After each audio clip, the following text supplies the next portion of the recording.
اور اندھا اور آنکھ والا برابر نہیں، اور نہ اندھیرے اور نہ روشنی، اور نہ سایہ اور نہ دھوپ، اور نہ زندہ اور نہ مردہ لوگ برابر ہو سکتے ہیں۔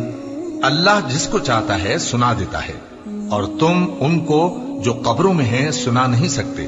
تم تو صرف خبردار کرنے والے ہو، ہم نے تم کو حق کے ساتھ خوشخبری سنانے والا اور ڈرانے والا بنا کر بھیجا ہے، اور کوئی امت ایسی نہیں جس میں کوئی خبردار کرنے والا نہ گزرا ہو۔ اور اے نبی، اگر یہ تمہاری تکذیب کریں تو جو لوگ ان سے پہلے تھے وہ بھی تکذیب کر چکے ہیں۔ ان کے پاس ان کے پیغمبر نشانیاں اور صحیفے اور روشن کتابیں لے لے کر آتے رہے، پھر میں نے کافروں کو پکڑ لیا، سو دیکھ لو کہ میرا عذاب کیسا ہوا۔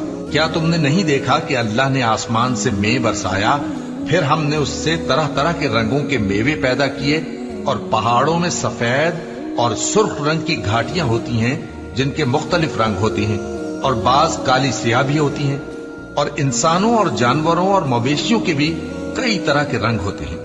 اللہ سے تو اس کے بندوں میں سے وہی ڈرتے ہیں جو صاحب علم ہے، بے شک اللہ غالب ہے، بخشنے والا ہے۔